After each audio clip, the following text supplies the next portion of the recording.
Ukraine has intensified its long-range strikes deep inside Russian territory, hitting the very core of Moscow's military-industrial complex in the lead-up to the August 15th meeting between Donald Trump and Vladimir Putin in Alaska.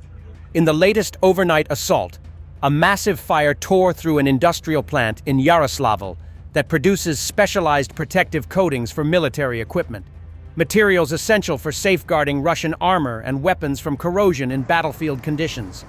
Flames consumed thousands of square meters, collapsing the roof and sending plumes of smoke towering over the city.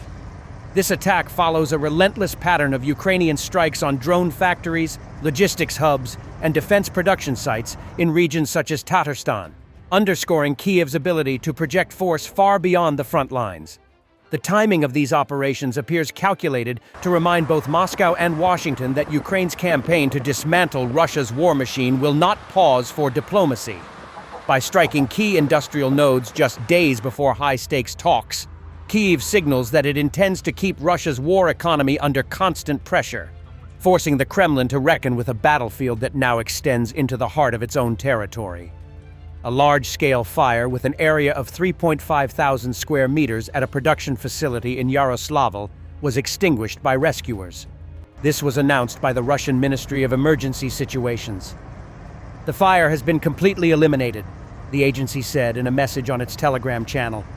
The Russian Ministry of Emergency Situations also added that all the causes of the incident will be determined by investigators. Thousands of illegal workhouses operate in Russia, advertising openly on poles, streetlights, and in underground passages. They accommodate and exploit many of the estimated 1.9 million people in Russia who are living as slaves. According to the Global Slavery Index, Russia has the 8th highest slavery rate in the world, at 13 slaves per 1,000 people. Only North Korea has a larger number of people in slavery. A Russian Maoist group has launched a protest campaign against workhouses in Chelyabinsk. As in many other Russian cities, the workhouses are advertised everywhere and falsely claimed to be help centers or rehabilitation programs. The Union of Ural Maoists writes, "As of 2025, the situation is stable. There is a lot of advertising. Workhouses are very developed and numerous. They hide under different names. They try to find different approaches to a potential victim. Most often, they do not list specific addresses, but only have phone numbers." Workhouses were originally established in Russia in the early 18th century by Peter the Great, based on examples he had seen in England, and were later expanded across the country by Catherine the Great. Unlike in the West, however, workhouses have survived to the present day. Under the Soviet Union, if a citizen was not officially registered for a job, he or she could be sentenced for parasitism. The poet Joseph Brodsky, who later won a Nobel Prize for Literature, was one such, as his status as a professional writer was not recognized by the state. Parasitism disappeared as a criminal offense after the fall of the Soviet Union, but private workhouses appeared which advertised themselves as employment agencies for people in difficult life situations, offering free housing, food, and daily payments for work. Their clientele tends to be homeless people, migrant laborers, often from Central Asia, victims of fraudsters, drug addicts, and former convicts. They are put in houses, apartments, or basements with 12 to 30 people in them, sleeping in tightly packed bunk beds. Marat, a workhouse resident, calls them cramped and disgusting. Not everyone is clean. Sometimes louse-infested people come. In normal houses, they watch for this. When a person comes in from the street, all his clothes are immediately thrown into the fire.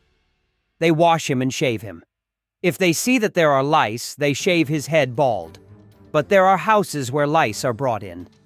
The inhabitants are fed on ultra-cheap food, just enough to give them the strength to work. They are hired out by the workhouses at rates far below the legal minimum wage for low-skilled jobs such as construction, without employment rights, insurance, or paying taxes. Workhouses are a well-established feature of the Russian economy, which gives them protection from legal action. All the big developers hire illegals without official registration, so if something happens, no one is responsible for them. Most likely, if, for example, a person falls from a height, they will simply take him out behind the fence, and that's it. Huge numbers of workhouses exist, with over 1,000 in Moscow and the Moscow region alone. Tens of thousands of people live in them. Violence used to be a common feature of workhouse life, as a charity volunteer notes. When the workhouses first appeared, it was almost open violence. People often worked without any pay. Their documents were taken away. There were cases of sexualized violence and other humiliating practices. There were beatings that led to murders.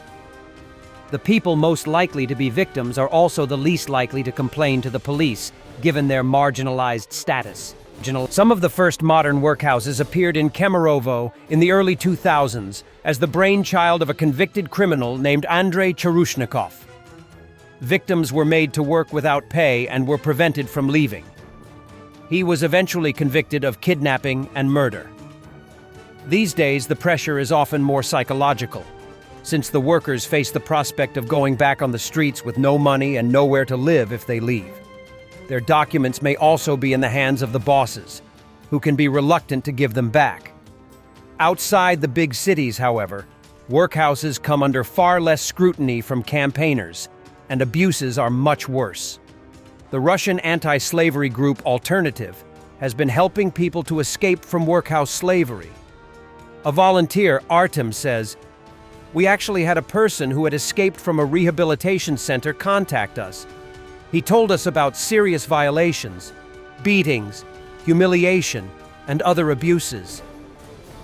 In particular, such methods as forcing people to wear ridiculous costumes, including women's dresses, or to carry heavy bottles of water as punishment were mentioned. He was also told that he was worthless, a washed-up junkie, and a useless creature. Group punishments are practiced. If one violates the rules, everyone suffers. Sometimes there is a system of denunciations when the residents themselves watch each other, and for misdeeds either one or the whole group is punished in order to keep everyone in fear." Workhouses are very profitable for the bosses, who can earn 500,000 rubles, $6,200 a month, in net income for every only 10 workers. One boasts of having 1,000 workers in Moscow alone. The bosses flaunt their wealth on social media. Workhouse residents face an additional danger from the Russian government's bounty program for citizens who recruit people to join the military. As a result, it's reportedly now more profitable to sell people to the army than keep them as slaves. As the Maoists comment, the workhouse phenomenon is symptomatic of how Putin's Russia is organized. We realize that Russian imperialism consciously supports all the most archaic and barbaric systems of exploitation. It does this in other countries. It does this in our country, of which striking examples are workhouses for the poor and sexual slavery, prostitution. This time, Trump has no clue what he is talking about. Bad. But it's very complex because you have lines that are very uneven, and there'll be some swapping, there'll be some changes in land, and the word that they will use is, they make changes. We're going to change the lines, the battle lines. Russia's occupied a big portion of Ukraine. They've occupied some very prime territory. We're going to try and get some of that territory back for Ukraine. But they've taken some very prime territory. They've taken largely ocean, in real estate we call it oceanfront property. That's always the most valuable property. If you're in a lake, a river, or an ocean, it's always the best property. Well, Ukraine, a lot of people don't know that Ukraine was largely 1,000 miles of ocean. That's gone. Other than one small area, Odessa, it's a small area. There's just a little bit of water left. So I'm going to go and see the parameters. Now, I may leave and say, good luck, and that'll be the end. I may say this is not going to be settled. Thanks for watching, and don't forget to subscribe. Also, if you want to support Warthog Defense, please become our member and get early access to new videos, exclusive members-only videos, and become administrator in comment section. The membership link is in the description. Rescues every day. We had a guy last week at 6 rescues in 6 days. He's doing the job every day.